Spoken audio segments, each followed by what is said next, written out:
Georgia Tech still needs a defensive coordinator, and there's an old friend available.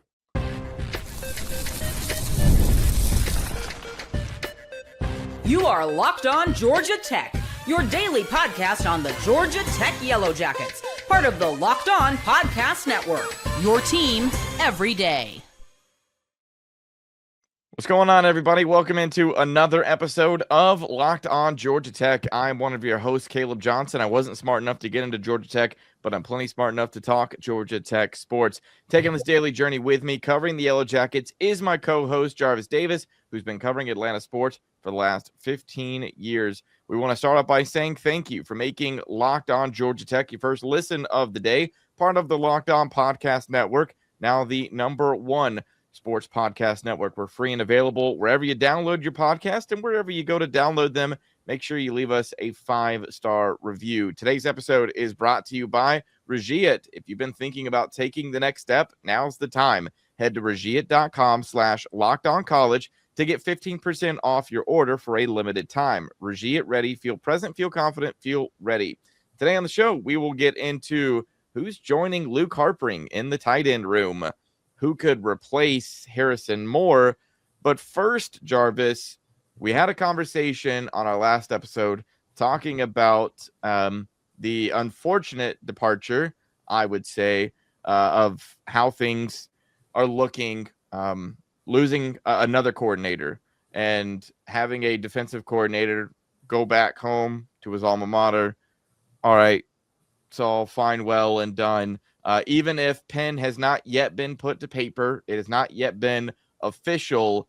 But to those of you out there holding out hope that Gideon is going to somehow reverse course and come back to the flats, don't hold your breath on that. It's not happening. Yeah, it's simply like that's a pipe dream, Yes. or maybe you would be nervous about that happening. Regardless, Georgia Tech is going to have to replace their defensive coordinator and probably do so rather quickly. And Jarvis, I would like to throw out a name that I feel like fans have been interested in even before he became technically available. But now that he is a part of an organization where the head coach of the football team was fired, and so he is going to be looking for a job. And that is Tyler Santucci, who Georgia Tech fans should remember as someone who made a huge impact, essentially coached up the best defense the Georgia Tech's had in quite a number of years, but certainly the last few. And so, Jarvis, I ask, could Tyler Santucci return as defensive coordinator for Georgia Tech? I think it's possible, because here's the thing.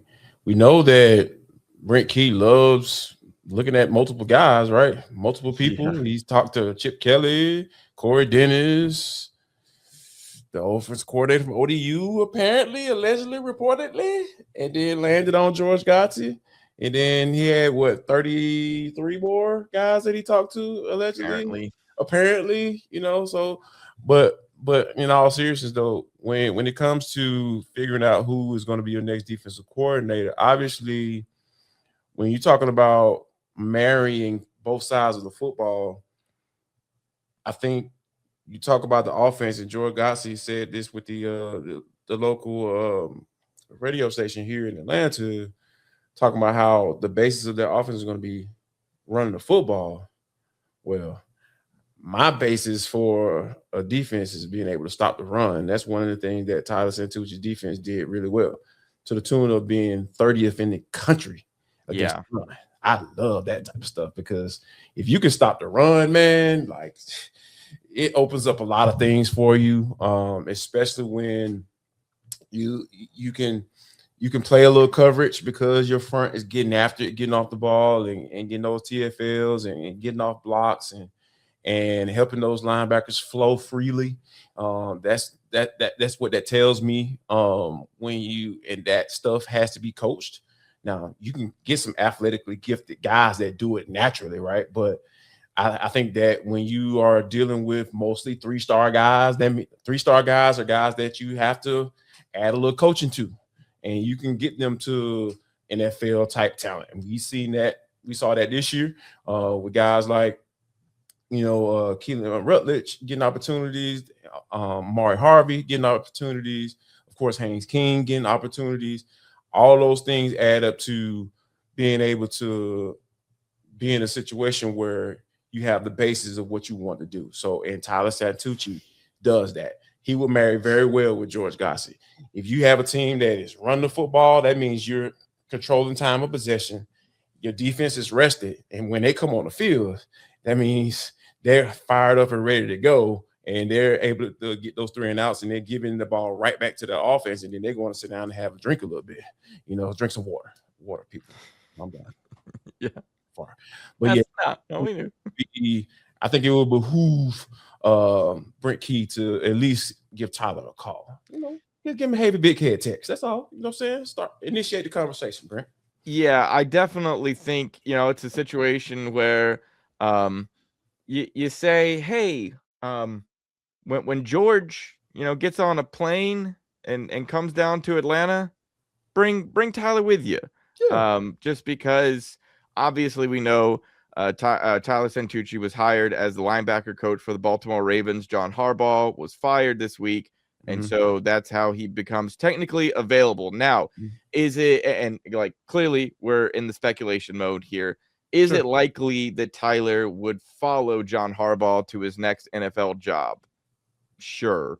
Maybe. However, if he's without a job and Brent Key is making a phone call and saying, here is a sure thing versus here is a possibility of you got to wait around for John Harbaugh to get interviewed by a bunch of different teams and wait and find out if, he wants to stick with what he's got. Brent Key knows what he has in Tyler Santucci, which is a guy who, Jarvis, talk about being a linebacker coach. He got the best version of Kyle Eford we have seen in the flats. And that's one thing that, that's what I think back on of like, man, I would love to see him come in here and like build on what Blake Gideon had. That wasn't all bad. Now, yes, it looked really ugly at times, but it just feels like what Santucci was able to do quite literally in a year, because he flipped things around from 2023. Georgia Tech had the worst defense in the conference, and he flips it around, gets them up to 5th in total defense in 2024.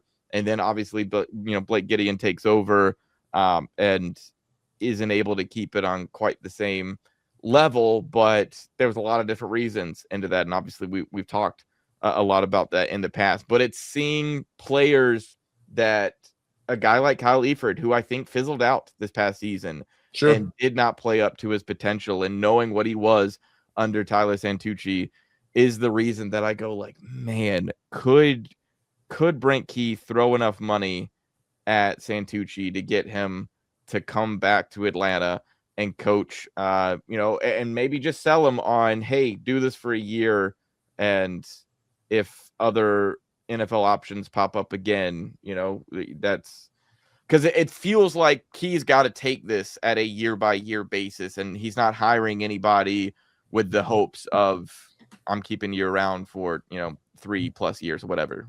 I mean, especially when you hire guys that are young and talented, right?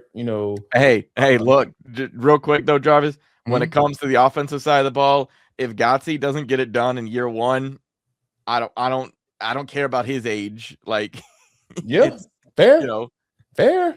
I mean, because to be honest with you, Brent Key has set a certain standard. He set the standard. Like, the standard is, man, we better be winning 9 games and be competing for the ACC. That's the standard. Yeah. Now, right? Because you talking about making jumps, right? You were 8-0 right there. You had the conference right there in your hand, in the palm of your hands. And for whatever reason, your defense just forgot how to play, because, even though the numbers from a pass defense and run defense, those were off. Gideon was right there as far as giving up points, right? They were like 25 points per game with Santucci, and then they were about 25, almost 26 points when it comes to what Blake Gideon was doing. So, even though they were getting up a lot of yards, they were, keeping teams out of the end zone for the most part until the month of November hit. All right. So I think that you have to be in the mindset of, I know Tyler ended up leaving me, for the NFL, which you got to understand that, right? Because George Gossett left and never came back. He's been up there for 15 years in the league. So I think he understands that aspect of it. But when you are in a situation where you basically got a bird in your hand, from Santucci's perspective, you got a bird in your hand, like, okay, if I have an opportunity I know exactly what I'm gonna get. I got an opportunity to potentially come back to a place that I'm familiar with, some players that I'm familiar with, and I can make an impact and potentially boost my resume again and go somewhere, or I can wait around and twiddle my thumbs to see where John Harbaugh lands to see if he's going to bring me along with him. Hey man, in today's world, the college football climate and NFL climate, not for long in the NFL, and I'm just here until my next opportunity comes in the college football world. So which one you gonna choose? So I think this would be a decent marriage if Brent Key were to make that phone call. Yeah, take the sure thing. That just feels like the bottom line here. All right, next, let's get into Georgia Tech needs a center. Who's going to replace Harrison Moore?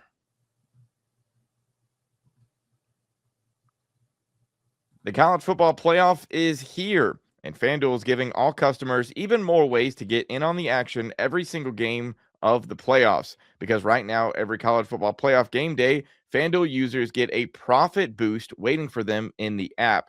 Here's what you can love about it. You get to use the profit boost on the bets you already feel good about. You can ride with your favorite team when you think a team controls the matchup. You can take a shot on the underdog if you feel an upset is coming, or you can go and build a parlay around the players and the moments you think can decide the game. Then you apply the profit boost and go after even bigger wins. And when you win, FanDuel pays out instantly, which is the perfect for playoff football. FanDuel is the best place to get on the action all playoff long. So visit FanDuel, FanDuel.com to get your college football playoff profit boost every game.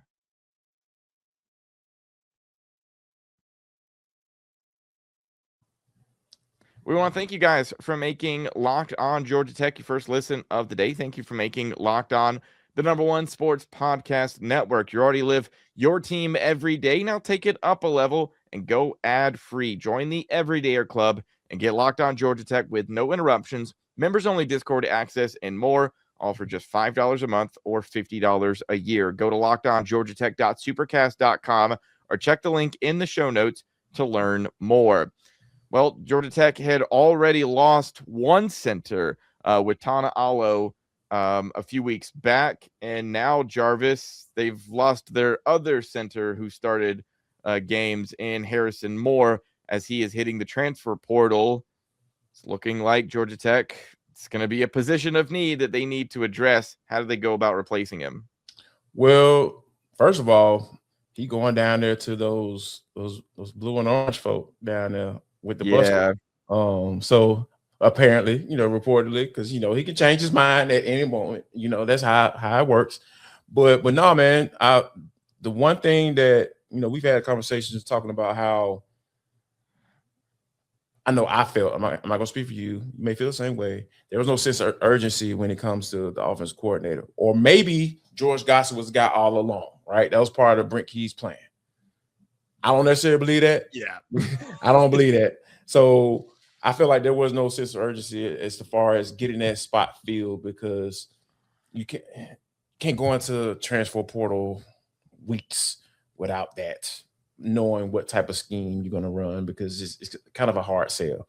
So, but I feel like it was the exact opposite of getting that center spot in, because I feel like Joseph Ayanadé, the 3-star kid out of Florida that played, was at Alabama. He was a backup guy, you know. He was played a little special teams, and so they went out and addressed that issue right away. And that's what you want, you know. And we'll see what type of player he's going to be once he gets on campus and, you know, and gets rolling in the spring. But just regardless of how Ayanadé plays out, right? You got to assume he has some talent because he got recruited to go to Alabama. Right. Like they don't just bring in no strays out of nowhere down there. They bring in guys for a reason. They feel like everybody's going to play that they bring through those doors down there in Tuscaloosa. But I like how they addressed. They went down and they said, you know what, we're going to address this right away because your offensive line is going to be your foundation, regardless of who you play in at quarterback. You still got to get that figured out. But most importantly, you got to get those guys up front because if you want to run the football like George said, you ain't going to be able to do nothing without an offensive line. So they got a guy that is looking to play. He's thirsty to play, and it looks like he's going to be the guy going forward right there in the middle with his hand on the football, snapping it to whoever. 6'5", 306 pounds. Oh yeah, that is prototype, baby. You are the prototype. yeah, 3 stacks at the best, man. Like, This is when you're looking for a guy who has not been able to get the opportunity that he wanted at the school that he initially went to. He's not the only one, especially because, you know, offensive linemen getting recruited at Alabama. Yeah, he's going to have to wait his turn. And so this being able to get Joseph Ayanadé, I feel like kind of follows in line with some other moves that have been made recently, Jarvis, where I'm like, okay, Brent Key attacking the transfer portal with plenty of things going against him in that, you know, losing coordinators on both sides of the ball, losing coaches on both sides of the ball, losing your quarterback. All of these sorts of things could go against, you know, Georgia Tech being able to find and address these needs. And I feel like Ayanadé is just a piece of this that, okay, size-wise, absolutely matches. Check all the boxes. Yeah, what you want to see on that side of the ball. Has some experience also. Now, granted, might be in, you know, mop-up duty and against, you know, teams like Louisiana Monroe. Sure. But regardless, experience at the, you know, Power 4 level is experience. And that's always good to have.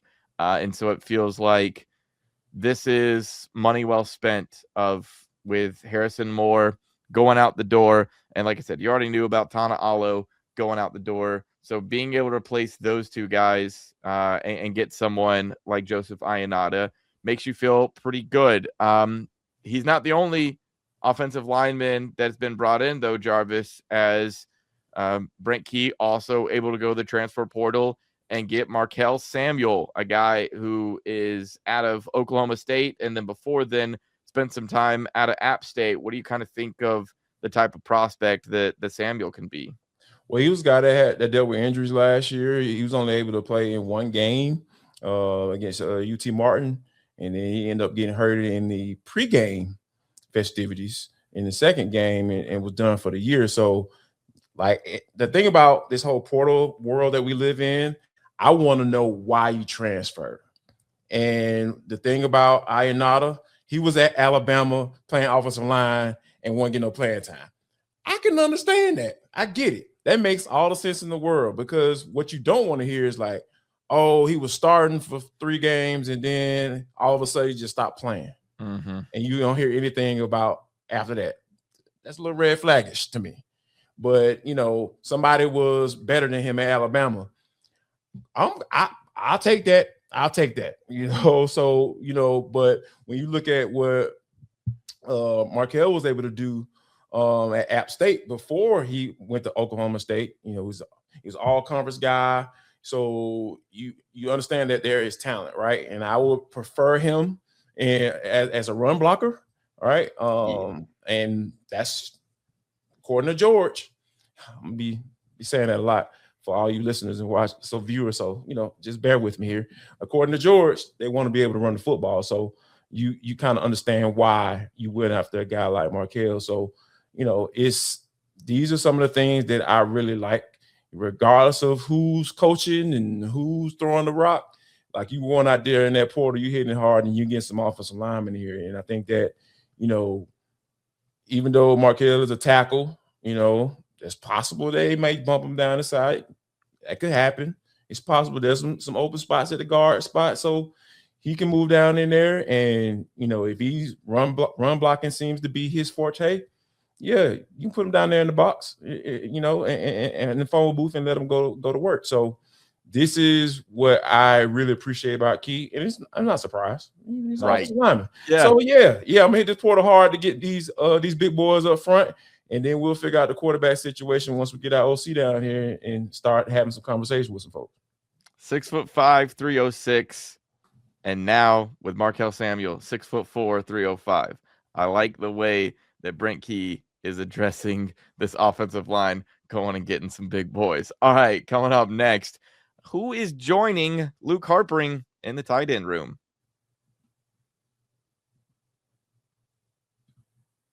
Let's talk about something that most men don't bring up, but absolutely should. Stress from work, money, life. It doesn't just switch off at night. And when it shows up at the worst possible time, Regie at Ready is designed to help you take back control. Regie at Ready is a next-generation prescription treatment created to support both the brain and the body so you can feel present, confident, and ready when the moment matters. The science behind Regie at Ready stands out. 3 clinically proven ingredients in one formula designed for both mental and physical readiness. You can connect with a board-certified doctor online, and everything ships discreetly to your door. It's easy to understand why over 150,000 men have already made the switch. If you've been thinking about taking the next step, now's the time. Head to regiet.com/lockedoncollege. That's RUGIET.com/lockedoncollege to get 15% off your order for a limited time. Regie at Ready. Feel present, feel confident, feel ready.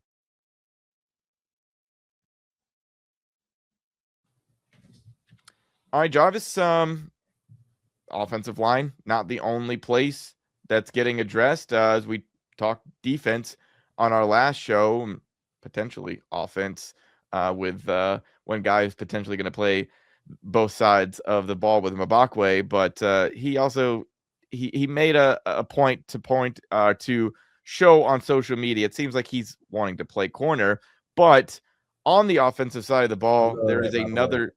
Can I say how much I love that? I love that. Right. Yeah.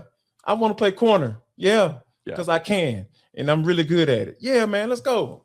Let's go. Come on, man. I love that. But anyway, continue. Definitely love that for Jalen Mbakwe. But offense has also, outside of the offensive line, has seen a position of need that we actually talked about on this very show. We're hoping to see addressed in the transfer portal, and it's happened. Who is joining Luke Harper in the tight end room? It is Dartmouth tight end Chris Carbo. What are you liking about what Carbo can bring to the table? Oh, man, production. 86 catches, 912 yards, 13 touchdowns in his career at Dartmouth. There was a young man by the name of Malachi Hosley who came from Ivy League. Mm-hmm. Hit on him. That's a hit. Yeah, man. Double dipping. Let's go. I love it, man. When you think about how many guys they left that they lost from the tight end room, you're talking about, JT Byrne, Josh Beetham, Brett Seither, all those guys out there. I was making a joke that Luke Harper was like Will Smith on the last episode of Fresh Prince of Bel-Air, looking around like, all right, where everybody at? So Harper getting some help coming in here. I love give me some. Here's some ideal situation, Caleb. It's Saturday, you know what I'm saying? Open the game. George Gossett running that offense out there. They receive the kickoff, take it to about the 40-yard line. They running out in that 12 personnel, 2 tight ends, 1 running back. Malachi out there, line up in the backfield. I don't know who's going to be a quarterback. We still haven't figured that out yet. But, oh, man, you got some Chris Carbo over here. Then you got Chris Carbo. Then you got Luke Harper at the tight end spot, man. Oh, man, let's go. I love that because when you talk about having some pass catching tight ends and guys, Harping and the guy who has enough size to be the guy to at least get in front of some folks, or at least get in front of some folks for long enough for Malachi Hosley to get up in that hole, because we know he has the explosiveness to do what he needs to do. So yeah, I'm envisioning some 12 personnel coming up here pretty soon, because when you have a guy like that coming from the Ivy League who's productive, and you got the potential of Harper, you know the athletic ability is there. It's there. It's all running through his veins, like literally. So you combine those two guys, like an offensive coordinator like Godsey should be able to figure out how to get those guys going. Because here's the thing. The reason why I brought up 12 personnel, you know where Godsey came from? Came from the Baltimore Ravens. That's right. Godsey was the tight ends coach. And Isaiah Likely and Mark Andrews, some pretty good football players. I was about to say Likely should have saved their season if their kicker could have made a kick. Right. If the kicker would have made it, man, it would have been ball game. We wouldn't have been able to hear from Godsey if the kicker makes that spot, because Likely came up huge. He came up huge, and he was a guy that was developed by George Godsey. So for me, I think we're going to see this. I'm envisioning some synergy here. Okay. My football spidey senses are flowing right now with this signing out of the portal. So yeah, I see what you're doing, George. I see you, George. Yeah, so we knew it was obviously going to be a tough thing to replace the production that you had with JT Byrne, that you had with Josh Beetham, that you had with Brett Seither. You had a lot of seniors in that position group walk out the door.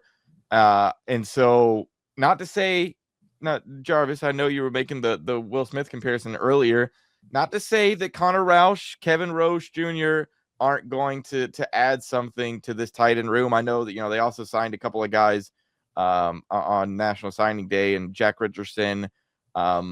So they addressed this position with young talent, but it's also nice to see them add it on a more seniority level, going and getting Chris Carbo, because so oftentimes tight ends are the safety blanket for quarterbacks, and they need to have a guy they can trust who is going to feel confident in the position that he is playing.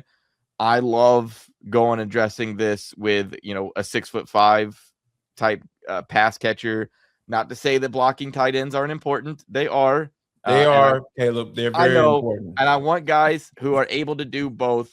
Yes. But I do love, seeing a tight end who's got hands, and that's definitely been the case for Chris Carbo. And so, being able to add this to that tight end room, it's another position. I feel like your running back is certainly, I feel comfortable with what this group has right now. Tight end, another group that I feel confident in what's going on. Wide receiver, would love to feel a lot more confident about what's happening there. It's coming. Yep. Yeah. But certainly, tight end, it feels like that position is taken care of right now, and we can start looking at, hey, what's happening at receiver, what's happening at quarterback, Yeah. I mean, see, when you start addressing the sexy positions, wide receivers, they want a little bit more money than offensive linemen. You know what I'm saying? Like, you can get away with a few $100,000 for a center or offensive tackle. Like, you get away with that. You know what I'm saying? But when it comes to quarterbacks, Mr. Brendan Sorsby, got $5 million. M's. Yes. M's. He got 5 of them things. Yeah. Shador entire NFL rookie contract is worth $4 million. Yeah, it's crazy. So let that sink in. So it take a little time, because their agents are actually really working, and from a negotiation standpoint, when you come to offensive lineman, dog, like, hey man, you'll back up at Alabama. Oh yeah, we'll get $300,000. All right, shoot, sign me up.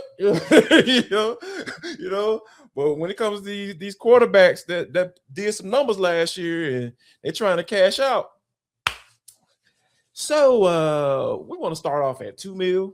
Yeah. You know, and hey, that school down the street up 316. Hey, man, you know, they offering this. By the way, I know we got to get out of here, but I just got to bring this up, man. Did you know that Tech beat the guys up 316? They got a dub. Did you know that? In what way?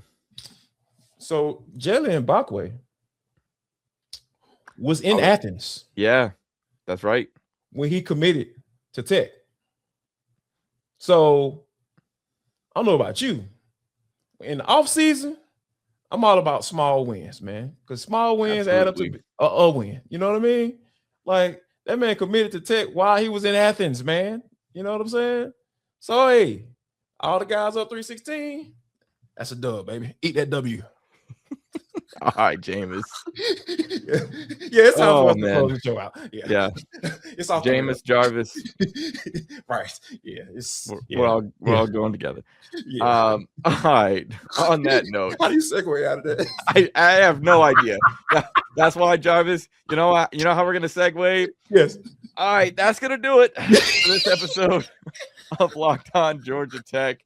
Look, we really appreciate you guys sticking with us through this offseason of craziness going on, positions constantly changing, coordinator positions, coaches getting hired.